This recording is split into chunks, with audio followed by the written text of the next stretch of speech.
ਸਭ ਨੂੰ ਜੈ ਮਸੀਹ ਦੀ ਜੈ ਮਸੀਹ ਦੀ ਜੈ ਮਸੀਹ ਦੀ ਜੀ। ਹਾਲੇਲੂਇਆ। ਆਪਾਂ ਪਤਾ ਜੀ ਬੜਾ ਵਧੀਆ ਟੌਪਿਕ ਤੇ ਆਪਾਂ ਗੱਲਬਾਤ ਕਰ ਰਹੇ ਹੈਗੇ ਆ ਪਵਿੱਤਰ ਆਤਮਾ ਦੇ ਬਾਰੇ। ਹਾਂਜੀ ਜੀ ਜੀ ਜੀ ਔਰ ਕੀ ਬਾਤ ਹੈ, ਬੜਾ ਖੂਬਸੂਰਤ ਹਾਂ ਟੌਪਿਕ ਹੈਗਾ। ਹਾਂਜੀ ਔਰ ਪਹਿਲਾਂ ਆਪਾਂ ਪਹਿਲੀ ਸਟੱਡੀ ਦੇ ਵਿੱਚ ਦੇਖਿਆ ਸੀਗਾ ਪਵਿੱਤਰ ਆਤਮਾ ਦਾ ਬਪਤਿਸਮਾ ਕੌਣ ਦਿੰਦਾ ਹੈ। ਜੀ ਦਿੰਦਾ ਕੌਣ ਆ ਜੀ। ਤੇ ਹੁਣ ਆਪਾਂ ਦੇਖਾਂਗੇ। ਹੁਣ ਅਗਲਾ ਸਵਾਲ ਹੈ ਪਵਿੱਤਰ ਆਤਮਾ ਦਾ ਬਪਤਿਸਮਾ ਕਿਹਨੂੰ ਮਿਲਦਾ ਹੈ।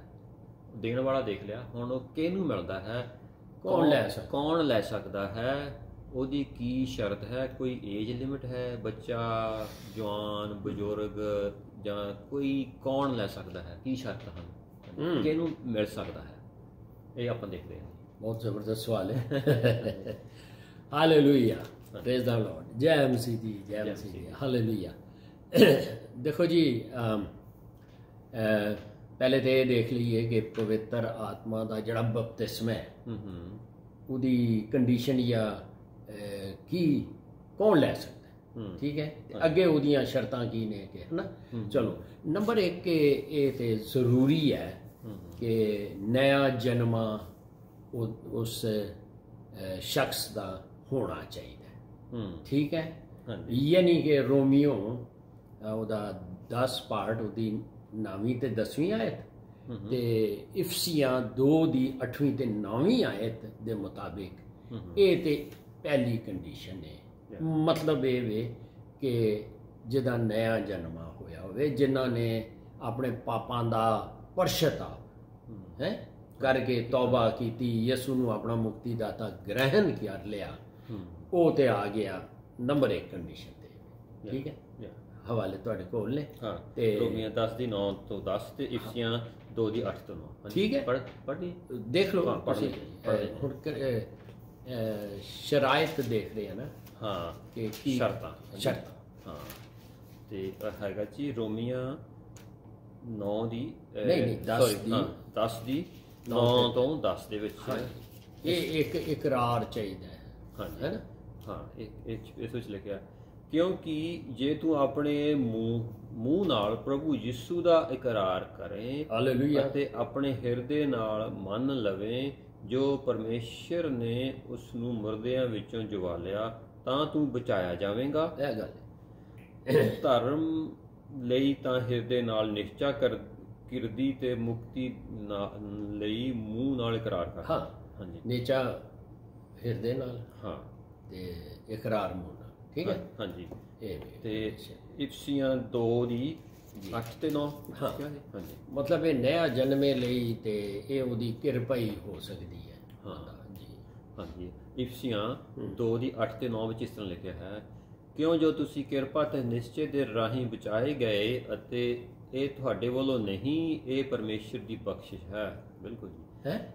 ਹਾਂ ਇਹ ਕਰਨੀਆਂ ਤੋਂ ਨਹੀਂ, ਅਜਿਹਾ ਨਾ ਹੋਵੇ ਕਿ ਕੋਈ ਘਮੰਡ ਕਰੇ। ਹਾਂਜੀ ਹਾਂਜੀ ਆਪਣੇ ਚੇਲਿਆਂ ਦੇ ਕਰਤੱਵ ਦੇ ਵਿੱਚ ਵੀ ਉਹ ਪਤਰਸ ਕਹਿੰਦਾ ਹੈ, ਤੁਸੀਂ ਉਹ ਕਹਿੰਦੇ ਜਦੋਂ ਪੈਂਟੀਕੋਸਟ ਵਾਲੇ ਦਿਨ ਜੀ ਚੇਲਿਆਂ ਦੇ ਕਰਤੱਵ 2 ਦੀ 37 ਤੇ 38 ਆਏ। ਹਾਂ 37 ਤੇ 38 ਆਇਤ ਦੇ ਵਿੱਚ ਨਾ ਜੀ ਉਹਦੇ ਵਿੱਚ ਉਹ ਵੀ ਪੜ੍ਹਦੇ ਨੇ। ਹਾਂਜੀ ਹਾਂਜੀ ਤੇ ਉਹਦੇ ਵਿੱਚ ਲਿਖਿਆ ਹੈ, ਆਪਾਂ ਸ਼ਾਇਦ ਅੱਗੇ ਪਿਛਲੀ ਸਟੱਡੀ ਵਿੱਚ ਪੜ੍ਹੀ ਵੀ ਸੀਗੀ, ਹੁਣ ਪੜ੍ਹਦੇ ਨੇ। ਹਾਂਜੀ ਤੇ ਜਾਂ ਉਹਨਾਂ ਨੇ ਇਹ ਸੁਣਿਆ ਤਾਂ ਉਹਨਾਂ ਦੇ ਦਿਲ ਸਿੱਧ ਗਏ ਅਤੇ ਪਤਰਸ ਅਤੇ ਬਾਕੀਆਂ ਦੇ ਰਸੂਲਾਂ ਨੂੰ ਉਹਨਾਂ ਨੇ ਕਿਹਾ, ਹੇ ਭਾਈਓ ਅਸੀਂ ਕੀ ਕਰੀਏ। ਹਾਂਜੀ ਤੇ ਤਦ ਪਤਰਸ ਨੇ ਉਹਨਾਂ ਨੂੰ ਆਖਿਆ, ਤੌਬਾ ਕਰੋ ਅਤੇ ਤੁਹਾਡੇ ਵਿੱਚੋਂ ਹਰ ਇੱਕ ਆਪੋ ਆਪਣੇ ਪਾਪਾਂ ਦੀ ਮਾਫੀ ਦੇ ਲਈ ਯਿਸੂ ਮਸੀਹ ਦੇ ਨਾਮ ਉੱਤੇ ਬਪਤਿਸਮਾ ਲਵੇ ਤਾਂ ਪਵਿੱਤਰ ਆਤਮਾ ਦਾ ਦਾਨ ਪਾਵੋਗੇ। ਜੀ ਹਾਂਜੀ ਆਹ ਹੈਗੀ ਜੀ ਸ਼ਰਤ। ਹਾਂਜੀ ਹਾਂਜੀ ਪਛਤਾਵਾ ਪਾਪਾਂ ਤੋਂ, ਹਾਂ ਜਿੱਦਾਂ ਗੁਨਾਹਾਂ ਦੀ ਮਾਫੀ ਇਕਰਾਰ, ਹਾਂ ਬੋਰਨ ਅਗੇਨ ਜਿਹਦਾ ਤੁਸੀਂ ਕਿਹਾ ਨਾ, ਨਵਾਂ ਜਨਮ ਹੋਵੇ ਤੇ ਫਿਰ ਪਛਤਾਪ ਕਰਕੇ ਯਿਸੂ ਮਸੀਹ ਨੂੰ ਕਬੂਲ ਕਰਨਾ ਤਾਂ ਪਵਿੱਤਰ ਆਤਮਾ ਦਾ ਦਾਨ। ਹਾਂਜੀ ਸੋ ਇਹ ਕੰਡੀਸ਼ਨ ਹੈ ਕਿ ਨया ਜਨਮਾ ਇਹਦੇ ਨਾਲ ਹੁੰਦਾ ਹੈ। ਦੂਸਰੀ ਇਹ ਗੱਲ ਹੈ ਕਿ ਜਿਹਨੂੰ ਤੁਸੀਂ ਕਹਿ ਲਓ ਕਿ ਮੰਗਣਾ ਚਾਹੀਦਾ, ਖਾਹਿਸ਼ ਹੋਣੀ ਚਾਹੀਦੀ ਹੈ ਨਾ। ਹਾਂਜੀ ਤੇ ਉਹਦੇ ਲਈ ਤੁਸੀਂ ਦੇਖ ਲਓ ਲੂਕਾ 11 ਦੀ ਆਪਣਾ 9 ਤੋਂ 13 ਆਇਤ ਦੇ ਵਿੱਚ ਕਿ ਭਈ ਮੰਗੋ, ਹੁਣ ਜਿਹਨੂੰ ਲੋੜ ਹੀ ਨਹੀਂ ਉਹਨੇ ਕੀ ਮੰਗਣਾ। ਸੋ ਨੰਬਰ 1 ਕਿ ਉਹ ਨਵਾਂ ਜਨਮ, ਦੂਸਰਾ ਕਿ ਜਿੰਨੇ ਲੈਣਾ ਹੈ ਉਹ ਮੰਗੇ ਤਾਂ ਸਹੀ ਨਾ, ਹੈ ਨਾ। ਹਾਂਜੀ ਖਾਹਿਸ਼ ਰੱਖੇ, ਖਾਹਿਸ਼।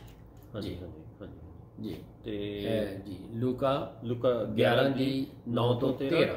ਹਾਂਜੀ ਉਹਦੇ ਵਿੱਚ ਲਿਖਿਆ ਹੈਗਾ, ਮੈਂ ਤੁਹਾਨੂੰ ਆਖਦਾ ਹਾਂ ਮੰਗੋ ਤਾਂ ਤੁਹਾਨੂੰ ਦਿੱਤਾ ਇਹ ਜਾਵੇਗਾ। ਪ੍ਰਭੂ ਯਿਸੂ ਮਸੀਹ ਦੱਸ ਰਹੇ ਨੇ। ਹਾਂ, ਢੂੰਡੋ ਤਾਂ ਤੁਹਾਨੂੰ ਲੱਭੇਗਾ, ਖੜਕਾਓ ਤਾਂ ਤੁਹਾਡੇ ਲਈ ਖੋਲ੍ਹਿਆ ਜਾਵੇਗਾ।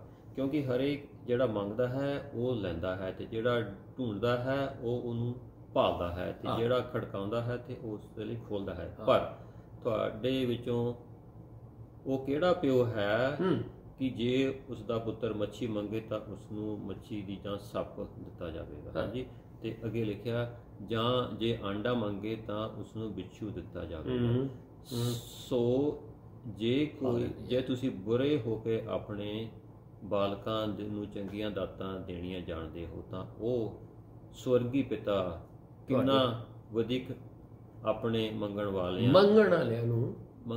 ਨੂੰ ਪਵਿੱਤਰ ਆਤਮਾ ਦੇਵੇਗਾ। Hallelujah, praise the Lord. ਤੇ ਮੰਗਣ ਉਹ ਚੰਗੀ ਚੀਜ਼ ਦੇਗਾ। ਹਾਂਜੀ, ਪਵਿੱਤਰ ਆਤਮਾ ਤੋਂ ਇੱਕ ਵਿਸ਼ਵਾਸੀ ਦੇ ਲਈ ਪਵਿੱਤਰ ਆਤਮਾ ਦੀ ਮੰਗ, ਪਵਿੱਤਰ ਆਤਮਾ ਨੂੰ ਪਾਉਣ ਤੋਂ ਬਿਨਾਂ ਚੰਗੀ ਚੀਜ਼ ਹੋਰ ਕੀ ਹੋ ਸਕਦੀ ਹੈ। ਇੱਕ ਵਾਰ ਅਸੀਂ ਬਚਾਏ ਗਏ ਪਵਿੱਤਰ ਆਤਮਾ। ਸਵਾਲ ਤੁਹਾਡਾ ਇਹ ਹੈ ਕਿ ਪਵਿੱਤਰ ਆਤਮਾ ਦਾ ਬੈਪਟਿਜ਼ਮ ਕਿਹਨੂੰ ਮਿਲ ਸਕਦਾ ਹੈ? ਹਾਂ, ਨੰਬਰ 1 ਨਇਆ ਜਨਮ, ਨੰਬਰ 2 ਮੰਗੇ। ਹਾਂ, ਤੇ ਤੀਸਰੀ ਚੀਜ਼ ਕਿ ਉਹਦੇ ਅੰਦਰ ਜੀ ਇੱਕ ਤੇ ਹੁੰਦਾ ਨਾ ਇਹ ਦੇ ਦਿਓ ਜੀ, ਨਹੀਂ, ਭੁੱਖ ਪਿਆਸ ਹੋਣੀ ਚਾਹੀਦੀ। ਠੀਕ ਹੈ, ਉਹ ਤੁਸੀਂ ਲਿਖ ਲਓ ਜ਼ਬੂਰ 107 ਦੀ 9ਵੀਂ ਆਇਤ ਤੇ ਦੇਖੋ। 107 ਦੀ 9ਵੀਂ ਆਇਤ ਕਿ ਭੁੱਖ ਪਿਆਸ, ਉਹ ਭੁੱਖੀ ਤੇ ਤਰਸਤੀ ਜਾਨ ਨੂੰ ਕੋਈ ਬਲੈਸ ਕਰਦਾ ਹੈ। ਜ਼ਬੂਰ ਕੀ ਸੀ ਸਰ? 107 ਦੀ 9। क्योंकि वो तरसती जान को सैर करता और भूखी जान को नेमतों से मालामाल करता है। ये तुसी पंजाबी च पढ़ दो। ठीक है जी, मैं सिर्फ बहुत वधिया पढ़िया, कन्फर्म कर रहा सर। याद नहीं रहता ना? नहीं याद रहता जी। अच्छा जी, याद रहता। अंडर एस्टिमेट नहीं करना। पाक रूह खुदावंद दा शुक्र कर। हालेलुया। साम भजन जूर 107 ਦੀ 9। ਸੋ ਭੁੱਖ ਪਿਆਸ, ਹੈ ਕਿ ਮੈਨੂੰ ਚਾਹੀਦਾ, ਹੈ ਨਾ। ਹਾਲੇਲੂਇਆ। ਹਾਂਜੀ, 107 ਦੀ 9 ਦੇ ਵਿੱਚ ਇਸ ਤਰ੍ਹਾਂ ਲਿਖਿਆ ਹੈ ਜੀ, ਉਹ ਤਾਂ ਤਰਸਦੀ ਜਾਨ ਨੂੰ ਰਜਾਉਂਦਾ ਹੈ ਅਤੇ ਭੁੱਖੀ ਜਾਨ ਨੂੰ ਪਦਾਰਥਾਂ ਨਾਲ ਭਰਦਾ ਹੈ। ਹਾਂ, ਠੀਕ ਹੈ, ਤਰਸਦੇ ਹੋਣਾ ਚਾਹੀਦਾ, ਭੁੱਖ ਪਿਆਸ ਹੋਣੀ ਚਾਹੀਦੀ। ਅੱਛਾ, ਹੁਣ ਇਹ ਤੇ 3 ਸ਼ਰਤਾਂ ਨੇ। ਹੁਣ ਅਸਲ ਵਿੱਚ ਇਹਨੂੰ ਥੋੜਾ ਜਿਹਾ ਵਧਾ ਲਈਏ ਤੇ ਤੁਸੀਂ ਕੱਢ ਲਓ ਆਪਣਾ ਯੂਹੰਨਾ 7 ਦੀ 37 ਤੋਂ 39 ਆਏ। ਜੌਨ ਚੈਪਟਰ 7 ਵਰਸ ਕੀ ਸੀ ਸਰ? 7 ਤੋਂ 37 ਦੀ 39। 37 ਤੋਂ 39। ਹਾਂ, ਹਾਂਜੀ ਹਾਂਜੀ, ਫਿਰ ਜ਼ਰਾ ਦੁਹਰਾ ਦੇ। ਯੂਹੰਨਾ 7 ਦੀ 37 ਤੋਂ 39। ਇਹ ਅਸਲ ਵਿੱਚ ਹੁਣ ਖੁਦਾਵੰਦ ਯਿਸੂ ਮਸੀਹ ਨੇ ਇਹ ਦੱਸਿਆ ਹੈ ਕਿ ਭਾਈ ਜੇ ਜਿਨ੍ਹਾਂ ਨੂੰ ਪਾਕ ਰੂਹ ਦਾ ਬਪਤਿਸਮਾ ਚਾਹੀਦਾ ਹੈ ਉਹਦੇ ਲਈ ਅੱਗੇ 3 ਸ਼ਰਤਾਂ ਯਿਸੂ ਨੇ ਰੱਖ ਦਿੱਤੀਆਂ ਹੈ। ਹਾਂਜੀ, ਠੀਕ ਹੈ, ਇਹ ਪੜ੍ਹ ਦਿਓ। ਹਾਂਜੀ, ਫਿਰ ਵਾਰੀ ਵਾਰੀ ਦੇਖ ਲੈਂਦੇ ਹਾਂ। ਹਾਂ ਜੀ, ਯੂਹੰਨਾ ਦੀ ਇੰਜੀਲ 7 ਦਾ 37 ਤੋਂ 39 ਦੇ ਵਿੱਚ ਇਸ ਤਰ੍ਹਾਂ ਲਿਖਿਆ ਹੈ ਜੀ, ਪਿਛਲੇ ਦਿਨ ਜਿਹੜਾ ਤਿਉਹਾਰ ਦਾ ਵੱਡਾ ਦਿਨ ਸੀ, ਹਾਲੇਲੂਇਆ, ਯਿਸੂ ਖੜਾ ਹੋਇਆ ਅਤੇ ਇਹ ਕਹਿ ਕੇ ਉੱਚੀ ਬੋਲਿਆ ਕਿ ਜੇ ਕੋਈ ਤਿਹਾਇਆ ਹੋਵੇ ਤਾਂ ਮੇਰੇ ਕੋਲ ਆਵੇ ਤੇ ਪੀਵੇ। ਤਿਹਾਇਆ ਹੋਣਾ ਜ਼ਰੂਰੀ ਆ, ਤਿਹਾ ਹੋਏਗੀ ਤਾਂ ਪਾਓ ਪੀਏਗਾ। ਉਹ ਕਹਿੰਦੇ ਨਹੀਂ ਹੁੰਦੇ ਆਪਣੇ ਪੰਜਾਬੀ 'ਚ ਜੀ, ਉਹ ਪਾਣੀ ਦੇ ਕੋਲ ਤਾਂ ਲਿਜਾ ਸਕਦੇ ਆ, ਕਿਸੇ ਜਾਨਵਰ ਨੂੰ ਪੀਣਾ ਨਹੀਂ ਪੀਣਾ ਤਾਂ ਉਹਦੀ ਮਰਜ਼ੀ। ਹਾਂਜੀ, ਬਹੁਤ ਅੱਛੇ। ਪਿਆਸਾ ਹੋਣਾ ਤਾਂ ਹੀ ਉਹ ਪਿਲਾਏਗਾ। ਹਾਂਜੀ, ਜੇ ਕੋਈ ਮੇਰੇ ਉੱਤੇ ਨਿਸ਼ਚਾ ਕਰਦਾ ਹੈ, ਲਿਖਤ ਅਨੁਸਾਰ ਅੰਮ੍ਰਿਤ ਜਲ ਦੀਆਂ ਨਦੀਆਂ ਉਹਦੇ ਅੰਦਰੋਂ ਵਗਣਗੀਆਂ। ਅੱਛਾ, ਇਹ ਅੰਮ੍ਰਿਤ ਜਲ ਦੀਆਂ ਨਦੀਆਂ ਕੀ ਨੇ? ਦੇਖੋ ਦੱਸ ਦੋ ਹਾਂਜੀ ਇੱਥੇ ਦੱਸਦਾ ਹਾਂਜੀ। ਪਰ ਹਾਲੇਲੂਇਆ ਉਹਨੇ ਇਹ ਗੱਲਾਂ ਆਤਮਾ ਦੇ ਵਿਖੇ ਆਖੀ, ਪਵਿੱਤਰ ਆਤਮਾ ਦੇ ਬਾਰੇ ਕਹਿ ਰਿਹਾ ਹਾਂਜੀ, ਜਿਹੜਾ ਉਸ ਨੂੰ ਪ੍ਰਾਪਤ ਹੋਣਾ ਸੀ, ਜਿਨ੍ਹਾਂ ਉਸ ਉੱਤੇ ਨਿਸ਼ਚਾ ਕੀਤੀ, ਕਿਉਂਕਿ ਆਤਮਾ ਅਜੇ ਦਿੱਤਾ ਨਾ ਗਿਆ ਸੀ ਜੀ। ਹਾਂਜੀ, ਇਸ ਲਈ ਜੋ ਯਿਸੂ ਤੇ ਤੇਜ ਅਤੇ ਪ੍ਰਕਾਸ਼ ਨਹੀਂ ਹੋਇਆ ਸੀ। ਹਾਂਜੀ, ਠੀਕ ਹੈ, ਇਹ ਆਤਮਾ ਦੀ ਗੱਲ ਹੋ ਰਹੀ ਆ, ਪਵਿੱਤਰ ਆਤਮਾ, ਪਰਮ ਅੰਦਰ ਜੀ ਜ਼ਿੰਦਗੀ ਬਦਲ ਜਾਂਦੀ ਆ। ਸੋ ਬੈਪਟਿਜ਼ਮ ਆਫ ਹੋਲੀ ਸਪਿਰਿਟ ਦੀ ਗੱਲ ਹੋਈ। ਹਾਂ, ਉਹ ਅੰਮ੍ਰਿਤ ਜਲ ਜਿਹੜਾ ਉਹ ਹੈ, ਹਾਂ, ਉਹ ਅੰਦਰੋਂ ਫਿਰ ਨਦੀਆਂ ਵਹਿੰਦੀਆਂ ਨੇ। ਬਿਲਕੁਲ। ਅੱਛਾ, ਹੁਣ ਇਹਦੇ ਵਿੱਚ ਪ੍ਰਭੂ ਯਿਸੂ ਨੇ 3 ਸ਼ਰਤਾਂ ਦੱਸੀਆਂ ਨੇ ਬੈਪਟਿਜ਼ਮ ਆਫ ਹੋਲੀ ਸਪਿਰਿਟ ਲੈਣ ਲਈ। ਨੰਬਰ 1 ਕਿ ਉਹ ਪਿਆਸਾ ਹੋਵੇ, ਹਾਂ। ਨੰਬਰ 2 ਕਿ ਉਹ ਮੇਰੇ ਕੋਲ ਆਵੇ, ਹਾਂ, ਸਾਫ਼ ਕਹਿ ਰਿਹਾ, ਮੇਰੇ ਕੋਲ ਆਵੇ ਕਹਿ ਰਿਹਾ। ਤੀਸਰਾ ਫਿਰ ਆਏ ਤੇ ਪੀਏ। ਹੁਣ ਦੇਖੋ ਸਰ, ਇਹ ਜਿਹੜਾ ਹੈ ਨਾ ਪਿਆਸਾ ਹੋਣਾ, ਖੁਦਾਵੰਦ ਯਿਸੂ ਮਸੀਹ ਕਦੀ ਵੀ ਉਹਨਾਂ ਲੋਕਾਂ ਨੂੰ ਇਹ ਦਾਨ ਜਾਂ ਇਹ ਬੈਪਟਿਜ਼ਮ ਆਫ ਹੋਲੀ ਸਪਿਰਿਟ ਜਿਹੜਾ ਹੈ ਉਹ ਨਹੀਂ ਦਿੰਦਾ ਜਿਨ੍ਹਾਂ ਨੂੰ ਇਹਦੀ ਲੋੜ। ਠੀਕ ਹੈ, ਪਿਆਸੇ ਨਹੀਂ ਨੇ ਜਿਹੜੇ, ਹੈ ਨਾ। ਹੁਣ ਅਕਸਰ ਲੋਕ ਕਹਿੰਦੇ ਨੇ ਕਿ ਅਕਸਰ ਲੋਕ ਇਹ ਬਲੈਸਿੰਗ ਜਾਂ ਇਹ ਬੈਪਟਿਜ਼ਮ ਹਾਸਲ ਇਸ ਲਈ ਨਹੀਂ ਕਰ ਸਕਦੇ ਕਿ ਉਹਨਾਂ 'ਚ ਪਿਆਸ ਹੀ ਕੋਈ ਨਹੀਂ, ਹੈ ਨਾ। ਠੀਕ ਹੈ, ਹੁਣ ਉਹ ਸਮਝਦੇ ਨੇ ਕਿ ਜੋ ਕੁਝ ਵੀ ਅਸੀਂ ਸਾਨੂੰ ਮਿਲ ਗਿਆ ਹੁਣ ਤੱਕ ਇਹ ਹੀ ਬੜਾ ਹੈ। ਸੋ ਖੁਦਾਵੰਦ ਯਿਸੂ ਕਹਿ ਰਹੇ ਨੇ ਕਿ ਫਿਰ ਮੈਂ ਉਹਨਾਂ ਨੂੰ ਕਿਉਂ ਦੇਵਾਂ। ਠੀਕ ਹੈ, ਇਹ ਵਚਨ ਨੇ ਜਿਵੇਂ ਦੇਖੋ ਇਹ ਆਏ ਤੇ ਸੋ ਲਿਹਾਜ਼ਾ ਪਿਆਸਾ ਹੋਣਾ ਇਹ ਇੱਕ ਬੁਨਿਆਦੀ ਸ਼ਰਤ ਹੈ। ਠੀਕ ਹੈ, ਪਿਆਸਾ ਹੋਏ ਤੇ ਪਿਆਸਾ ਜਿਹੜਾ ਹੋਣ ਤੋਂ ਮੁਰਾਦ ਦੇਵੇ ਕਿ ਯਾਨੀ ਕਿ ਜਿਹੜਾ ਪਿਆਸਾ ਬੰਦਾ ਨਾ ਉਹਨੂੰ ਅੱਗੇ ਖਾਣੇ ਰੱਖ ਦਿਓ ਨਹੀਂ, ਉਹਨੂੰ ਪਿਆਸ ਇਹੀ ਹੈ ਕਿ ਕੋਈ ਤਰੀਕਾ ਹੋਵੇ ਕਿ ਮੈਂ ਉਹ ਪੀਵਾਂ। ਹਾਂ, ਸੋ ਜੀ ਹਾਂਜੀ, ਤੇ ਠੀਕ ਹੈ ਜੀ। ਅਗਲਾ ਫਿਰ ਹੈਗਾ ਜੀ, ਹਾਂਜੀ, ਇਹਦੇ ਵਿੱਚ ਪਿਆਸ, ਇਹਦੇ ਵਿੱਚ ਕੋਈ ਏਜ ਲਿਮਿਟ ਵੀ ਹੈਗੀ ਆ? ਬੱਚਾ, ਬਜ਼ੁਰਗ, ਨੌਜਵਾਨ ਨਹੀਂ, ਬੱਚੇ ਨੂੰ ਨਹੀਂ ਮਿਲ ਸਕਦਾ, ਇਹਨੂੰ ਨਹੀਂ, ਤੇ ਸਿਰਫ ਇੰਨੀ ਜਿੰਨੀ ਆਪਾਂ ਗੱਲ ਕੀਤੀ ਹੈਗੀ ਆ, ਵਿਸ਼ਵਾਸੀ ਹੋਵੇ, ਪਿਆਸਾ ਹੋਵੇ। ਹਾਂਜੀ, ਤੇ ਉਹ ਕੀ ਬੱਚਾ ਵੀ ਇਸ ਤਰ੍ਹਾਂ ਪਿਆਸਾ ਤੇ ਵਿਸ਼ਵਾਸੀ ਹੋ ਸਕਦਾ? ਦੇਖੋ ਜੀ, ਇਹ ਜਦੋਂ ਤੁਸੀਂ ਜ਼ਿਕਰ ਕਰ ਰਹੇ ਸੋ ਚੇਲਿਆਂ ਦੇ ਕਰਤੱਵ 2 ਦੀ 38 ਤੇ 39 ਆਇਤ ਜਿਹੜੀ ਹੈ ਨਾ, ਉਹ ਪੜ੍ਹ ਦੇਣਾ ਤੇ ਫਿਰ ਜ਼ਬੂਰ, ਭਜਨ, ਸਾਮਸ 8 ਦੀ 2 ਆਇਤ ਇਹ ਪਹਿਲੇ ਪੜ੍ਹ ਲਈਏ। ਠੀਕ ਹੈ, ਹਾਂ, ਇਹ ਫਿਰ ਇਹਦੇ 'ਚ ਸਾਨੂੰ ਪਤਾ ਲੱਗ। ਇੱਕ ਹੋਰ ਹੈ ਯਸਾਇਆ, ਉਹਦਾ 7 ਦੀ 15 ਤੇ 16 ਕਿ ਜਦੋਂ ਇੱਕ ਬੱਚੇ ਨੂੰ ਚੰਗੇ ਤੇ ਮੰਦੇ ਦੀ ਪਹਿਚਾਨ ਹੋ ਜਾਏ। ਠੀਕ ਹੈ, ਸੋ ਇਹ ਹਵਾਲੇ ਥੋੜੇ ਜਿਹੇ ਪੜ੍ਹ ਦਿਓ ਕਿ ਕਲਾਮ ਕੀ ਕਹਿ ਰਿਹਾ ਹੈ, ਮਤਲਬ ਏਜ ਦੀ ਲਿਮਿਟ ਕਹਿ ਲਓ। ਹਾਂ, ਕੋਈ ਏਜ ਮਿਆਦ, ਉਹਨੂੰ ਚੰਗੇ ਮਾੜੇ ਦੀ ਉਹਨੂੰ ਪਤਾ ਲੱਗ। ਹਾਂਜੀ, ਉਹ ਯਸਾਇਆ ਜਿਹੜਾ ਹੈ ਨਾ, ਉਹ ਤੇ ਕੀ ਦੱਸਿਆ ਸੀ 7 ਦੀ 16 15 ਤੇ 16। ਹਾਂ, ਕਿਉਂਕਿ ਜਿਹੜਾ ਆਪਾਂ ਪੜ੍ਹਿਆ ਸੀਗਾ ਜੀ ਪਤਰਸ 2 ਦੀ 38 39 ਗੱਲ ਬੱਚਿਆਂ ਦੀ ਆਉਂਦੀ। ਹਾਂ, ਉਹਦੇ ਵਿੱਚ ਕਹਿ ਰਿਹਾ ਤੁਸੀਂ ਆਪਣੇ ਪਾਪਾਂ ਦਾ ਪਛਤਾਤਾਪ ਕਰਨਾ, ਤੌਬਾ ਕਰਨਾ, ਮਾਫੀ ਮੰਗਣਾ। ਹਾਂਜੀ, ਉਹ ਤੇ ਜਿਹੜਾ ਉਹਨੂੰ ਪਤਾ ਲੱਗ ਗਿਆ ਜਿਸ ਬੱਚੇ ਨੂੰ ਇਹ ਚੰਗਾ ਮੰਦੇ ਦੀ ਪਛਾਣ, ਪਾਪਾਂ ਦਾ ਪਾਪ ਕੀ ਆ, ਚੰਗੀ ਗੱਲ ਕੀ ਆ, ਉਹ ਪਾਪਾਂ ਦਾ ਪਛਤਾਤਾਪ ਕਰ ਲੈਂਦਾ, ਯਿਸੂ ਮਸੀਹ ਨੂੰ ਕਬੂਲ ਕਰ ਲੈਂਦਾ। ਹਾਂਜੀ, ਤੇ ਨਾਲੇ ਇਹ ਸਾਡਾ ਫਰਜ਼ ਹੈ ਕਿ ਉਹਨਾਂ ਨੂੰ ਇਨਕਰੇਜ ਕਰਨਾ ਕਿ ਆ ਇੱਕ ਬਲੈਸਿੰਗ ਜੇ। ਫਿਰ ਉਹਨਾਂ ਦੇ ਅੰਦਰ ਇਹ ਇਨਕਰੇਜਮੈਂਟ ਨਾਲ ਵੀ ਇਹ ਗੱਲ ਆਉਂਦੀ ਹੈ। ਇਹ ਮਾਂ-ਬਾਪ ਦਾ ਫਰਜ਼ ਹੈ ਕਿ ਉਹਨਾਂ ਨੂੰ ਦੱਸਣ ਕਿ ਬੇਟਾ ਜੀ ਆ ਵੀ ਜੇ, ਇਹਨੂੰ ਵੀ ਤੁਸੀਂ ਲੈ ਸਕਦੇ ਹੋ। ਸੋ ਏਜ ਲਿਮਿਟ ਦੀ ਗੱਲ ਹੋ ਰਹੀ ਸੀ ਕਿ ਇਹ ਉਹਦੇ 'ਚ, ਤੇ ਅੱਗੇ ਇਹ ਵਾਧਾ ਜਿਹੜਾ ਹੈ ਨਾ, ਇਹ ਸਾਡੇ ਤੇ ਸਾਡੀ ਨਸਲ ਹੈ ਵੀ ਬੱਚਿਆਂ ਲਈ। ਉਹ ਪੜ੍ਹ ਦਿਓ, ਮੇਰੇ ਖਿਆਲ ਹੈ ਬੜਾ ਅੱਛਾ ਤੁਸੀਂ ਸਵਾਲ ਵਿੱਚ ਕਰ ਲਿਆ। ਇਸਾਇਆ 7 ਦੀ ਜੀ, ਓਕੇ ਜੀ, ਓਕੇ 7 ਦੀ, ਕਿਉਂਕਿ ਬੱਚੇ ਜਿਹੜੇ ਨੇ ਉਹ ਪਾਕ ਹੁੰਦੇ ਨੇ। ਹਾਂਜੀ, ਠੀਕ ਹੈ, ਵਿਸ਼ਵਾਸੀਆਂ ਦੇ। ਹਾਂਜੀ, ਚਾਹੇ ਇੱਕ ਵਿਸ਼ਵਾਸੀ ਹੈ, ਦੂਜਾ ਨਹੀਂ ਵੀ ਹੈ, ਫਿਰ ਵੀ ਉਸ ਇੱਕ ਵਿਸ਼ਵਾਸੀ ਦੇ ਵਸੀਲੇ ਨਾਲ ਉਹਦਾ ਜੇ ਬੰਦਾ ਵੇ ਜਾਂ ਵਿਸ਼ਵਾਸੀ ਬੰਦਾ ਹੈ ਤਾਂ ਉਹਦੀ ਜ਼ਨਾਨੀ ਉਹ ਪਾਕ ਠਹਿਰਦੀ ਹੈ। ਵਰਨਾ ਵਚਨ ਵਿੱਚ ਲਿਖਿਆ ਕਰੰਤੀਆਂ 'ਚ ਕਿ ਵਰਨਾ ਤੁਹਾਡੇ ਬੱਚੇ ਵੀ ਨਾਪਾਕ ਹੁੰਦੇ।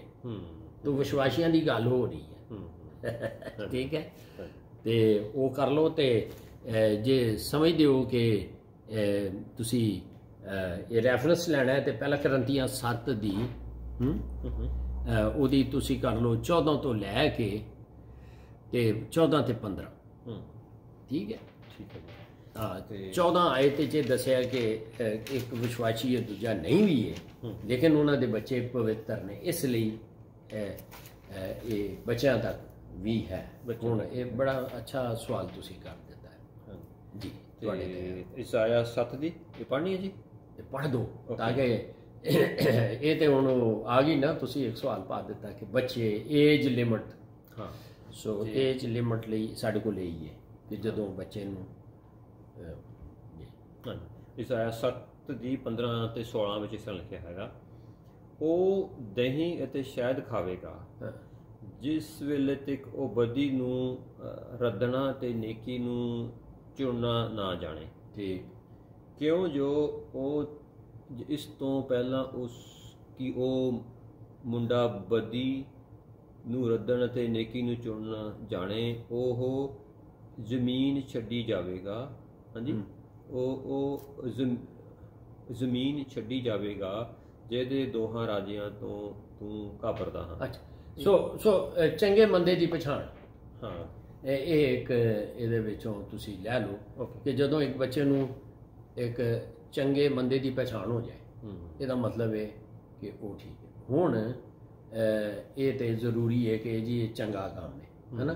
ਫਿਰ ਵਾਲਦੈਨ ਵੀ ਉਹਨੂੰ ਦੱਸਦੇ ਨੇ। ਹਾਂਜੀ, ਤੇ ਪਹਿਲਾ ਕਰੰਥੀਆਂ 7 ਦੀ 14 ਜਿਹੜੀ ਹੈ ਨਾ, ਕੀ ਸੀ? ਪਹਿਲਾ ਕਰੰਥੀਆਂ 7 ਦੀ 14 ਤੇ 15।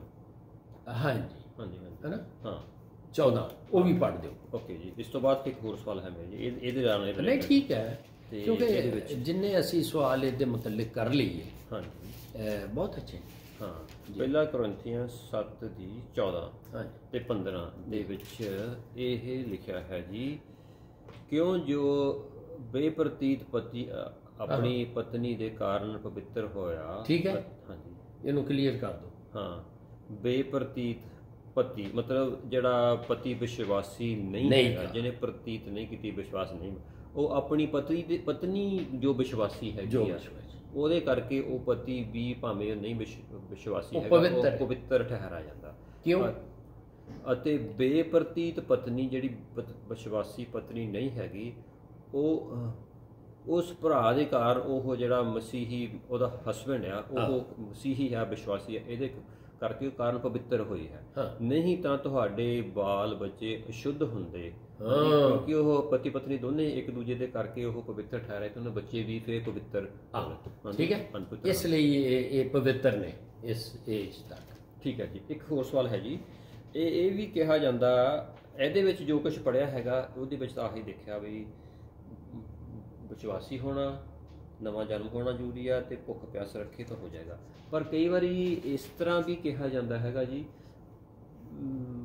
ਵਿਸ਼ਵਾਸੀ ਤਾਂ ਹੈਗਾ ਹੈ ਜੀ, ਇਹ ਤਾਂ ਹੁਣ ਇਹਨੇ ਕੋਈ ਮਿਨਿਸਟਰੀ ਨਹੀਂ ਕਰਨੀ ਹੈਗੀ ਇਹਦੀ ਕੋਈ, ਤੇ ਇਸ ਕਰਕੇ ਉਹ ਕਹਿੰਦੇ ਜੀ ਮੈਨੂੰ ਤੈਨੂੰ ਬਪਤਿਸਮਾ ਨਹੀਂ ਦੇਣਾ ਹੈਗਾ, ਤੂੰ ਤਾਂ ਘਰੇ ਬੈਠਾ ਰਹਿਣਾ ਆ, ਘਰੇ ਬੈਠੇ ਰਹਿੰਦੇ ਆ, ਤੁਸੀਂ ਰੋਟੀ ਪਾਣੀ ਬਣਾਉਣਾ ਆ, ਘਰ ਰਹਿਣਾ ਆ, ਲੇਡੀਜ਼। ਹਾਂਜੀ, ਭਈ ਰੱਬ ਨੇ ਤੁਹਾਨੂੰ ਕੋਈ ਬਾਹਰ ਕਿਸੇ ਮਿਨਿਸਟਰੀ ਲਈ ਕਿਤੇ ਯੂਜ਼ ਨਹੀਂ ਕਰਨਾ ਹੈਗਾ, ਤੇ ਇਸ ਕਰਕੇ ਜੀ ਤੁਹਾਨੂੰ ਪਵਿੱਤਰ ਆਤਮਾ ਦਾ ਬਪਤਿਸਮਾ ਰੱਬ ਨਹੀਂ ਦੇ ਰਿਹਾ। ਹਾਂਜੀ, ਤੇ ਇਹੋ ਜਿਹੇ ਵੀ ਮੈਂ ਸਵਾਲ ਸੁਣੇ ਵੀ ਮੈਨੂੰ ਕਿਹਾ ਜੀ ਉਹਨਾਂ ਨੇ ਵੀ ਤੈਨੂੰ ਤੂੰ ਤਾਂ ਘਰੇ ਰਹਿਣਾ, ਤੈਨੂੰ ਬਪਤਿਸਮੇ ਦੀ ਰੱਬ ਕਹਿੰਦਾ ਲੋੜ ਨਹੀਂ ਸਮਝਦਾ, ਇਸ ਕਰਕੇ ਨਹੀਂ ਦੇ ਰਿਹਾ। ਤੇ ਇਹ ਆਪਾਂ ਤਾਂ ਇਹਦੇ ਵਿੱਚ ਤਾਂ ਕੁਝ ਇਹੋ ਜਿਹਾ ਪੜ੍ਹਿਆ। ਇਸ ਲਈ ਸਾਨੂੰ ਇਨਕਰੇਜ ਕਰਨਾ ਚਾਹੀਦਾ ਹੈ, ਜਿਨ੍ਹਾਂ ਨੂੰ ਇਹ ਬਰਕਤ ਮਿਲੀ ਹੈ ਉਹ ਬਾਕੀਆਂ ਨੂੰ ਵੀ ਇਨਕਰੇਜ ਕਰਨ, ਕਿਉਂਕਿ ਹਰ ਇੱਕ ਨੇ ਆਪਣਾ ਫੈਸਲਾ ਕਰਨਾ ਹੈ। ਤੇ ਜੇ ਅਸੀਂ ਕਹਾਂਗੇ ਤੈਨੂੰ ਤੇ ਲੋੜ ਹੀ ਨਹੀਂ ਹੈ ਨਹੀਂ, ਸੋ ਇਹ ਤੇ ਫਿਰ ਕਲਾਮ ਦੇ ਮੁਤਾਬਿਕ ਨਹੀਂ ਹੈਗਾ, ਕਿਉਂਕਿ ਯਿਸੂ ਤਾਂ ਲਿਖਿਆ ਜਿਹੜਾ ਭੁੱਖਾ ਪਿਆਸਾ ਹੈ ਮੇਰੇ ਕੋਲ ਆਵੇ। ਜੋ ਵੀ ਹੈ, ਭਾਵੇਂ ਦੇਖੋ ਇੱਕ ਵਿਸ਼ਵਾਸੀ ਭਾਵੇਂ ਘਰ ਹੈ, ਉਹ ਹਰ ਜਗ੍ਹਾ ਮਿਨਿਸਟਰੀ ਕਰ ਰਿਹਾ ਹੁੰਦਾ ਹੈ, ਇਹ ਉਹਦੇ ਖੂਨ ਦੇ ਵਿੱਚ ਆ ਜਾਂਦੀ ਹੈ, ਪ੍ਰਭੂ ਯਿਸੂ ਦੇ ਲਹੂ ਦੀ ਕੁਦਰਤ ਹੈ ਨਾ। ਤੇ ਉਹ ਡਿਫਰੈਂਟ ਤਰੀਕੇ ਨੇ, ਭਈ ਉਹ ਘਰ ਹੀ ਹੈ ਤੇ ਕੋਈ ਲੇਡੀਜ਼ ਆਂਦੀਆਂ ਹੋਣਗੀਆਂ ਉੱਥੇ ਹੀ ਉਹ ਵਚਨ ਸੁਣਾ ਰਹੀ ਹੈ, ਜਾਂ ਆਪਣੇ ਉਹਦੇ ਸੁਭਾਅ, ਉਹਦੀ ਜ਼ਿੰਦਗੀ 'ਚ ਤਬਦੀਲੀ ਆਉਣ ਦੇ ਵਸੀਲੇ ਨਾਲ ਉਹ ਪ੍ਰਚਾਰ ਕਰ ਰਹੀ ਹੈ। ਸੋ ਪ੍ਰਚਾਰ ਦੇ ਵੀ ਡਿਫਰੈਂਟ ਤਰੀਕੇ, ਠੀਕ ਹੈ ਜੀ। ਸੋ ਜ਼ਰੂਰੀ ਹੈ। ਤੇ ਕੀ ਕਿਸੇ ਨੂੰ ਅਗਰ ਬਪਤਿਸਮਾ ਨਹੀਂ ਹੋਇਆ ਹੈਗਾ, ਉਹਦਾ ਇਹ ਕਾਰਨ ਹੋ ਸਕਦਾ ਵੀ ਰੱਬ ਸਮਝਦਾ ਹੋਵੇ? ਇੱਕ ਸਵਾਲ ਕੋਈ ਸੋਚ ਸਕਦਾ ਹੈਗਾ ਵੀ ਕਿਉਂਕਿ ਇੱਕ ਬਚਨ ਹੈਗਾ, ਜਿਹਨੂੰ ਬਹੁਤਾ ਦਿੱਤਾ ਗਿਆ ਉਹ ਤੋਂ ਬਹੁਤਾ ਐਕਸਪੈਕਟ ਵੀ ਕਰੇਗਾ ਜੀ। ਜਿਹਨੂੰ ਜੋ ਤੋੜੇ ਦਿੱਤੇ ਗਏ ਆ ਉਹਦੇ ਤੋਂ ਉਹਨਾਂ ਉਹ ਐਕਸਪੈਕਟ ਵੀ ਕਰੇਗਾ, ਹਾਂਜੀ। ਜਿੰਨੇ ਉਹਨੂੰ ਕਿੰਨੇ ਉਹਨੂੰ ਹੋਰ ਵਧਾਇਆ, ਹਾਂਜੀ। ਤੇ ਜਿਹਨੇ ਉਹ ਘਰ ਬਹਿਣਾ, ਜੇ ਉਹਨੂੰ ਰੱਬ ਸੋਚਦਾ ਮੈਂ ਤਾਂ ਹਨਾ ਵੀ ਇਹਨੂੰ ਜੇ ਦਿੱਤਾ ਤੇ ਇਹ ਤੋਂ ਕੰਮ ਤੇ ਘਰ 'ਚ ਬਿਜ਼ੀ ਆ, ਜਾਂ ਇਹ ਨਹੀਂ ਜਾ ਪਾ ਸਕਦਾ, ਇਹਨੂੰ ਬਿਹਤਰ ਇਹਦੇ ਵਿੱਚ ਹੀ ਆ ਵੀ ਇਹਨੂੰ ਨਾ ਦਿੱਤਾ ਜਾਵੇ, ਕਿਉਂਕਿ ਇਹ ਤੋਂ ਐਕਸਪੈਕਟੇਸ਼ਨ ਵੱਧ ਜਾਣੀ ਆ, ਤੇ ਇਸ ਕਰਕੇ ਇਹਨੂੰ ਹੋਰ ਤੋੜੇ ਨਾ ਦਿਓ, ਇਹਨੇ ਘਰੇ ਰੱਖਣਾ। ਤੇ ਇਸ ਤਰ੍ਹਾਂ ਵੀ ਰੱਬ ਸੋਚ ਸਕਦਾ ਹੈਗਾ। ਦੇਖੋ ਜੀ, ਰੱਬ ਵੱਲੋਂ ਤੇ ਸਾਰਿਆਂ ਨੂੰ ਖੁੱਲ੍ਹਾ ਸੱਦਾ ਹੈ, ਬਿਲਕੁਲ ਠੀਕ ਹੈ। ਕਿਉਂਕਿ ਹੁਣ ਗੱਲ ਵੱਧ ਰਹੀ, ਪਹਿਲਾ ਕਰੰਥੀਆਂ 1 ਦੀ 5 ਤੋਂ 7 ਜਿਹੜੀ ਹੈ ਉਹ ਇਹਨਾਂ ਚੀਜ਼ਾਂ ਲਈ ਇਨਕਰੇਜ ਕਰਦੀ ਹੈ, ਕਿਉਂਕਿ ਇਹ ਸਾਰਾ ਕੁਛ ਦਾ ਇੱਕੋ ਹੀ ਮਕਸਦ ਹੈ ਕਿ ਪ੍ਰਭੂ ਯਿਸੂ ਮਸੀਹ ਦੇ ਆਉਣ ਦੀ ਤਿਆਰੀ ਕਰਵਾ ਰਹੇ ਹੁੰਦੇ ਨੇ। ਉਹ ਤੇ ਭਾਵੇਂ ਘਰ ਬਈ ਜਾਂ ਬਾਹਰ ਜਾਏ। ਨੰਬਰ 1 ਉਹ ਵਰਸ ਪੜ੍ਹ ਦਿਓ। ਹੁਣ ਦੇਖੋ ਨਾ, ਹੁਣ ਬਾਈਬਲ ਹੀ ਜਵਾਬ ਦੇਗੀ। ਬਿਲਕੁਲ। ਦੇਖਣਾ ਕਿਹੜਾ ਸੀ? ਪਹਿਲਾ ਕਰੰਥੀਆਂ 1 ਦੀ 5 ਤੋਂ 7। ਹਾਂਜੀ। ਇਸ ਲਈ ਇਹ ਸਾਰਿਆਂ ਲਈ ਹੈ। ਇਹ ਧਨੀ ਸਾਰਿਆਂ ਨੇ ਹੋਣਾ ਹੈ, ਮਤਲਬ ਇਹ ਨਿਯਮਤਾਂ ਨਾਲ, ਠੀਕ ਹੈ। ਇਹ ਕੋਈ ਸੁਪਰ ਕ੍ਰਿਸਚਨ ਨਹੀਂ ਜੇ ਬਣਾਉਂਦੀਆਂ, ਇਹ ਇੱਕ ਰਿਕੁਆਇਰਮੈਂਟ ਹੈ ਇੱਕ ਬਲੀਵਰ ਦੇ ਲਈ, ਇੱਕ ਜ਼ਰੂਰੀ ਚੀਜ਼ ਹੈ, ਬੇਸਿਕ ਚੀਜ਼ ਹੈ। ਬਿਲਕੁਲ ਜੀ। ਪਹਿਲਾ ਕਰੰਥੀਆਂ 1 ਦੀ 5 ਤੋਂ 7 ਵਿੱਚ ਇਸ ਤਰ੍ਹਾਂ ਕਿਹਾ ਹੈਗਾ, ਇਸ ਲਈ ਜੋ ਤੁਸੀਂ ਉਸ ਵਿੱਚ ਹਰੇਕ ਗੱਲ ਅਰਥਾਤ ਸਰਬ ਵਾਕ ਅਤੇ ਸਰਬ ਗਿਆਨ ਵਿੱਚ ਧਨੀ ਕੀਤੇ ਹੋਏ ਸੌ, ਜਿਵੇਂ ਯਿਸੂ ਮਸੀਹ ਦੀ ਸਾਖੀ ਤੁਹਾਡੇ ਵਿੱਚ ਕਾਇਮ ਹੋਈ। ਹਾਂਜੀ। ਇੱਥੋਂ ਤੱਕ ਕਿ ਤੁਹਾਨੂੰ ਕਿਸੇ ਦਾਤ ਵਿੱਚ ਘਾਟਾ ਨਹੀਂ ਹੈ। ਕਿਸੇ ਦਾਤ ਵਿੱਚ ਘਾਟਾ ਨਹੀਂ ਹੈ, ਜਦ ਕਿ ਤੁਸੀਂ ਸਾਡੇ ਪ੍ਰਭੂ ਯਿਸੂ ਮਸੀਹ ਦੇ ਪ੍ਰਗਟ ਹੋਣ ਦੀ ਉਡੀਕ ਕਰਦੇ ਹੋ। ਹਾਂਜੀ, ਬਿਲਕੁਲ ਜੀ। ਇੱਕ ਚਰਚ ਲਈ, ਬਲੀਵਰਸ ਲਈ, ਹਰ ਇੱਕ ਲਈ ਹੈਗਾ। ਔਰ ਦੂਸਰਾ ਜੀ ਇੱਕ ਗੱਲ ਮੈਂ ਇਹਦੇ ਆਪੇ ਸਵਾਲ ਕਰਕੇ ਆਪੇ ਵੀ ਜਿਹੜਾ ਤੁਸੀਂ ਜਵਾਬ ਦਿੱਤਾ ਉਹਦੇ ਵਿੱਚ ਮੈਂ ਹੋਰ ਥੋੜਾ ਜਿਹਾ ਦੱਸਣਾ ਚਾਹੁੰਦਾ ਜੀ। ਹਰ ਵਿਸ਼ਵਾਸੀ, ਚਾਹੇ ਉਹ ਘਰੇ ਹੀ ਮਾਂ ਭੈਣ ਜਾਂ ਬਜ਼ੁਰਗ ਘਰੇ ਹੀ ਰਹਿੰਦੇ ਆ, ਕੁਛ ਕਿਸੇ ਪਾਸੇ ਵੀ ਨਹੀਂ ਜਾ ਰਹੇ, ਨਾ ਹੀ ਨਹੀਂ ਜਾ ਸਕਦੇ, ਪਰ ਉਹ ਵਿਸ਼ਵਾਸੀ ਹੈਗੇ ਆ, ਪਵਿੱਤਰ ਆਤਮਾ ਉਹਨਾਂ ਲਈ ਵੀ ਜ਼ਰੂਰੀ ਹੈ। ਕਿਉਂਕਿ ਉਹ ਜਦੋਂ ਵਿਸ਼ਵਾਸੀ ਹੋ ਗਏ, ਉਹ ਮਸੀਹ ਦਾ ਅੰਗ ਹਨ। ਅੰਗ ਨੇ, ਨਾਲੇ ਗਵਾਹ ਨੇ, ਸਾਖੀ ਦੇ ਅੰਗ ਹਨ। ਜਿੱਦਾਂ ਸਰੀਰ ਦੇ ਅੰਗ ਹਨ, ਕਈ ਸਰੀਰ ਦੇ ਅੰਗ ਇਹੋ ਜਿਹੇ ਹਨ ਉਹ ਦਿਸਦੇ ਨਹੀਂ ਹੈਗੇ, ਉਹ ਅੰਦਰ ਹੀ ਕੰਮ ਕਰੀ ਜਾਂਦੇ ਆ। ਹਾਂਜੀ। ਉਹ ਰੱਬ ਉਹਨਾਂ ਨੂੰ ਵੀ ਘਰ ਬੈਠਿਆਂ ਨੂੰ ਵੀ ਇਸਤੇਮਾਲ, ਉਹ ਪ੍ਰੇਅਰਸ, ਇੰਟਰਸੈਸਰਸ, ਉਹ ਜਿਹੇ ਬਹੁਤ ਕੰਮ ਕਰ ਸਕਦੇ ਆ, ਜਿਹੜੇ ਮਤਲਬ ਕਿ ਪਿੱਛੇ ਬੈਕਗਰਾਉਂਡ ਦੇ ਵਿੱਚ ਕੰਮ ਚੱਲਦੇ, ਜਿਹੜੇ ਸਰੀਰ, ਜਿਹੜੇ ਸਾਹਮਣੇ ਮੋਹਰੇ ਬੋਲਦੇ ਜਾਂ ਕੁਛ ਕਰਦੇ, ਹੱਥ ਅੰਗ ਕੁਛ ਹੈਗੇ ਜੀ ਬੈਕਗਰਾਉਂਡ 'ਚ ਸਾਡੇ ਅੰਦਰ ਜਿੰਨੇ ਅੰਗ ਆ ਕੰਮ ਕਰਦੇ ਆ, ਉਹ ਅੰਦਰ ਦੇ ਤੌਰ ਤੇ ਉਹ ਕੰਮ ਕਰਦੇ ਹੈਗੇ ਆ। ਉਹ ਪਹਿਲਾ ਕਰੰਥੀਆਂ 12 ਦੀ ਅੱਗੋਂ 13 ਤੋਂ ਅਨਵਰਡ ਪੜੋ, ਇਹ ਹੀ ਹੈ ਸਾਰੇ। ਕਿਉਂਕਿ ਜਿਹੜਾ ਮਸੀਹ ਦਾ, ਜਿੱਦਾਂ ਸਰੀਰ ਦਾ ਕੋਈ ਵੀ ਆਪਣੇ ਅੰਦਰ ਅੰਗ ਆ, ਕੋਈ ਵੀ ਫਜ਼ੂਲ ਨਹੀਂ ਹੈਗਾ, ਹਰ ਇੱਕ ਦਾ ਮਕਸਦ ਹੈ, ਕੰਮ ਹੈ। ਬਿਲਕੁਲ। ਭਾਵੇਂ ਉਹ ਕੰਪਲੀਟ ਨਹੀਂ ਹੈਗਾ। ਹਾਂਜੀ। ਭਾਵੇਂ ਉਹ ਮਸੀਹੀ ਭੈਣ ਭਰਾ ਘਰੇ ਬੈਠੇ ਰਹਿੰਦੇ ਆ, ਉਹ ਕੁਛ ਨਹੀਂ ਉਹ ਸੋਚਦੇ ਹੋਗੇ ਸਾਨੂੰ ਅਸੀਂ ਤਾਂ ਬਾਹਰ ਕੁਛ ਕਰਨਾ ਹੀ ਨਹੀਂ ਹੈਗਾ, ਕਰ ਹੀ ਨਹੀਂ ਰਹੇ, ਉਹ ਦੁਆਵਾਂ, ਉਹ ਗੁੱਝੀਆਂ ਦੁਆਵਾਂ ਕਰਦੇ ਆ ਬਾਕੀ ਸਾਰੇ ਮਸੀਹਾਂ ਦੇ ਲਈ। ਇਹ ਬਹੁਤ ਵੱਡਾ ਕੰਮ ਹੈਗਾ। ਔਰ ਸੱਚਾਈ ਦੇ ਵਿੱਚ, ਪਵਿੱਤਰ ਆਤਮਾ ਦੇ ਵਿੱਚ ਭਰ ਕੇ ਦੁਆਵਾਂ ਕਰਨ, ਇਸ ਕਰਕੇ ਉਹਨਾਂ ਨੂੰ ਵੀ ਲੋੜ ਹੈ ਪਵਿੱਤਰ ਆਤਮਾ ਦੇ ਬਪਤਿਸਮੇ ਦੀ। ਸੋ ਲਿਹਾਜ਼ਾ ਪਿਆਸਾ ਹੋਣਾ ਬੜਾ ਜ਼ਰੂਰੀ ਹੈ। ਠੀਕ ਹੈ। ਫਿਰ ਅਸੀਂ ਦੂਸਰੀ ਚੀਜ਼ ਇਹ ਦੇਖੀਏ ਕਿ ਜੇ ਪਿਆਸ ਹੈ ਤੇ ਪ੍ਰਭੂ ਯਿਸੂ ਕੋਲ ਆਣਾ ਹੈ, ਉਹਨੂੰ ਕਹਿਣਾ ਮੈਨੂੰ ਦੇ। ਠੀਕ ਹੈ। ਬਿਲਕੁਲ ਜੀ। ਉਹ ਕਹਿੰਦਾ ਆਏ। ਫਿਰ ਜਦੋਂ ਪ੍ਰਭੂ ਯਿਸੂ ਮਸੀਹ ਦਿੰਦਾ ਹੈ, ਜਿਸ ਤਰੀਕੇ ਨਾਲ ਚੇਲਿਆਂ ਦੇ ਕਰਤੱਵ 2 ਪਾਰਟ ਤੇ ਉਹ ਪਾਕ ਰੂਹ ਤੇ ਆ ਗਿਆ ਆਪਣੇ ਸੰਘਾਸਣ ਉਤੇ। ਫਿਰ ਉਹਨਾਂ ਨੂੰ ਕਿਹਾ ਕਿ ਪੀਓ। ਹੁਣ ਇਹ ਪੀਣਾ ਜਿਹੜਾ ਹੈ ਇਹ ਤੇ ਬੰਦੇ ਦੇ ਆਪਣੇ ਇਖਤਿਆਰ ਵਿੱਚ ਹੈ ਨਾ। ਬਿਲਕੁਲ ਠੀਕ ਹੈ। ਸੋ ਇਹ ਸਾਰੀਆਂ ਗੱਲਾਂ ਜਿਹੜੀਆਂ ਨੇ ਇਹ ਜੇ ਤੇ ਬੰਦਾ ਕਹੇ ਜੀ ਉਹ ਜ਼ਬਰਦਸਤੀ ਨਹੀਂ ਕਿਸੇ ਨੂੰ ਪਿਲਾਇਆ ਜਾ ਸਕਦਾ। ਸੋ ਇਹ 3 ਕੰਡੀਸ਼ਨਸ ਬਹੁਤ ਜ਼ਰੂਰੀ ਨੇ। ਬਿਲਕੁਲ ਜੀ। ਜੇ ਆਪਾਂ ਪਿਆਸਾ ਹੋਣਾ ਹੈ, ਯਿਸੂ ਕੋਲ ਆਣਾ ਹੈ ਤੇ ਫਿਰ ਪੀਣਾ ਹੈ। ਹੁਣ ਪਾਕ ਰੂਹ ਜਦੋਂ ਉਹ ਜਮਾਤ ਉੱਥੇ ਆਇਆ ਜਿਹੜੀ ਉੱਥੇ ਮੌਜੂਦ ਸੀ ਅਪਰ ਰੂਮ ਵਿੱਚ, ਉਹਨਾਂ ਨੇ ਬਾਈ ਫੇਥ ਜੋ ਉਹਨਾਂ ਨੂੰ ਵਰਡ ਮਿਲੇ ਉਹਨਾਂ ਬੋਲੇ। ਠੀਕ ਹੈ। ਸੋ ਲਿਆ ਉਹਨਾਂ ਨੇ ਲਿਆ। ਸੋ ਇਹ ਗੱਲ ਬਿਲਕੁਲ ਜੀ।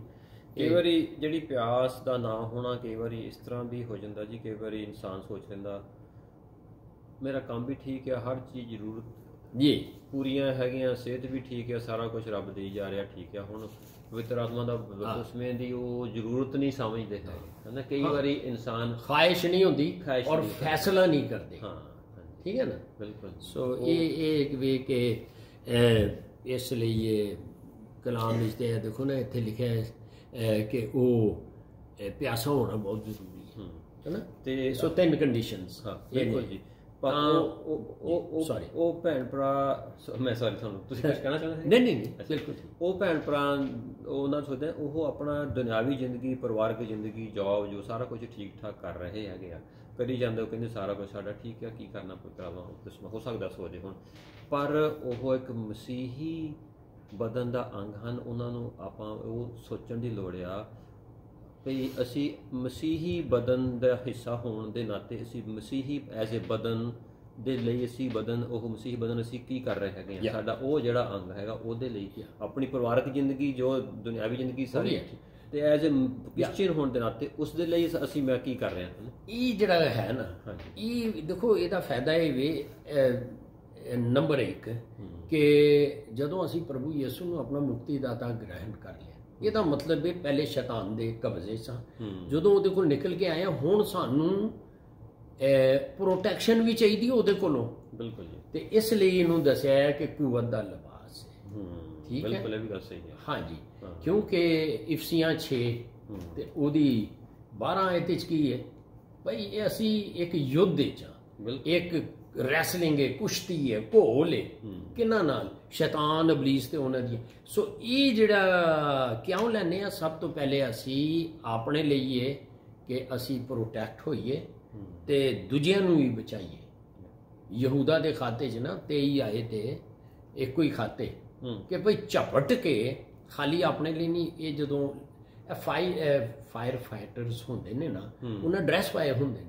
ਇਸੇ ਤਰੀਕੇ ਨਾਲ ਇਹ ਪਾਕ ਰੂਹ ਦਾ ਬਪਤਿਸਮਾ ਇੱਕ ਡਰੈਸ ਹੈ ਜਿਹਦੇ ਨਾਲ ਅਸੀਂ ਜਦੋਂ ਸ਼ੈਤਾਨ ਦੇ ਕਬਜ਼ੇ ਵਿੱਚੋਂ ਉਹਨਾਂ ਰੂਹਾਂ ਨੂੰ ਕੱਢਨੇ ਆ ਜਿਨ੍ਹਾਂ ਨੂੰ ਅੱਗ ਲਾਈ ਉਹਨੇ, ਤੇ ਉਹਨਾਂ ਨੂੰ ਕੱਢਣੇ ਆ ਤੇ ਆਪ ਵੀ ਬਚਨੇ ਆ। ਇਹ ਤੇ ਇੱਕ ਜ਼ਰੂਰੀ ਹੈ। ਭਾਵੇਂ ਘਰ ਬੈਠੇ ਰਹੀਏ, ਉਹ ਸ਼ੈਤਾਨ ਨੇ ਤਾਂ ਪਹੁੰਚ ਹੀ ਜਾਣਾ। ਸੋ ਸਾਡਾ ਪਹਿਲੇ ਆਪਣਾ ਜੀ। ਹਾਂਜੀ ਆਪਾਂ ਇੱਥੇ ਫਿਨਿਸ਼ ਕਰੀਏ ਜੀ। ਹਾਂਜੀ। ਸੋ ਬੱਚਿਆਂ ਲਈ ਇਹ ਵੇ ਕਿ ਇਹ ਵਾਦਾ ਸਾਡੇ ਜਦੋਂ ਤੁਸੀਂ ਉਹ ਪਤਰਸ ਨੇ ਉਹਨਾਂ ਨੂੰ ਕਿਹਾ ਬਈ ਇਹ ਵਾਦਾ ਤੁਹਾਡੇ ਤੇ ਤੁਹਾਡੇ ਆਇੰਦਾ ਆਉਣ ਵਾਲੀਆਂ ਨਸਲਾਂ ਲਈ। ਬਿਲਕੁਲ। ਤੇ ਯੂਐਲ 2:28 ਵੀ ਲਿਖ ਲਓ। ਹਾਂ, ਬਹੁਤ ਸਾਰੇ ਬੱਚੇ ਪਰਾਈਆਂ ਬੋਲੀਆਂ ਬੋਲੂਗੇ। ਹਾਂਜੀ, ਉਹ ਬੱਚਿਆਂ ਤੇ ਆਪਣਾ ਇੱਕ ਆਇਤ ਪੜ੍ਹ ਦਿਓ। ਹਾਂਜੀ। ਕਿਉਂਕਿ ਇਹ ਜ਼ਬੂਰ 8 ਦੀ ਲਿਖਾਈ ਸੀ। ਦੂਸਰੀ ਆਇਤ ਪੜ੍ਹ ਦਿਓ ਤੇ ਫਿਰ ਇਹਨੂੰ ਫਿਨਿਸ਼ ਕਰ ਦਿਓ। ਇਸ ਲਈ ਬੱਚਿਆਂ ਲਈ। ਔਰ ਇੱਕ ਹੋਰ ਵਰਸ ਹੈ, ਬਹਰਹਾਲ ਟਾਈਮ ਤੁਹਾਡਾ ਹੋ ਰਿਹਾ ਹੈ ਕਿ ਬਈ ਇਹਨਾਂ ਬੱਚਿਆਂ ਨੂੰ ਨਾ ਚੀਜ਼ ਨਾ ਜਾਣੋ, ਅੰਡਰ ਐਸਟੀਮੇਟ ਨਾ ਕਰੋ। ਇਹਨਾਂ ਦੇ ਦੂਤ ਪ੍ਰਭੂ ਯਿਸੂ ਕਹਿੰਦੇ ਨੇ ਸਵਰਗਾਂ ਤੇ ਮੇਰੇ ਪਿਤਾ ਦਾ ਮੂੰਹ ਵੇਂਦੇ ਰਹਿੰਦੇ ਨੇ। ਵਾਓ ਹੈ। ਹਾਲੇਲੂਇਆ ਜੀ। ਹਾਂਜੀ, ਆਪਾਂ ਸਾਊਂਸ ਭਜਨ ਜ਼ਬੂਰ 8 ਦੀ 2 ਪੜ੍ਹਦੇ ਹਾਂ ਜੀ। ਜੀ ਜੀ। ਉਹ ਵਿੱਚ ਲਿਖਿਆ ਹੈ, ਤੂੰ ਆਪਣੇ ਵਿਰੋਧੀਆਂ ਦੇ ਕਾਰਨ ਨਿਆਣਿਆਂ ਦੇ ਦੁੱਧ ਚੁੰਗਣ ਵਾਲਿਆਂ ਦੇ ਮੂੰਹ ਤੋਂ ਬਲ ਨੂੰ ਪੱਕਾ ਕੀਤਾ। ਲੈ ਬਦੀ ਵੈਰੀ ਅਤੇ ਬਦਲਾ ਲੈਣ ਵਾਲੇ ਨੂੰ ਚੁੱਪ ਕਰਾ ਦਿੱਤਾ। ਕਿਹਨਾਂ ਕੋਲੋਂ? ਜਿਹੜੇ ਦੁੱਧ ਵੀ। ਦੇਖੋ ਜੀ, ਇਹ ਕਲਾਮ ਦਾ ਫੈਸਲਾ ਹੈ, ਇਸ ਲਈ ਉਹ ਵੀ ਇਨਵੋਲਵ ਹੋ ਸਕਦੇ। ਸਵਾਲ ਬੜੇ ਹੀ ਨਿਕਲਦੇ ਨੇ, ਲੇਕਿਨ ਜਿਸ ਤਰ੍ਹਾਂ ਸਵਾਲ ਹੈ ਉਹਦਾ ਜਵਾਬ ਬਿਲਕੁਲ ਦੇਣੀ। ਬਿਲਕੁਲ ਠੀਕ ਹੈ ਸਰ।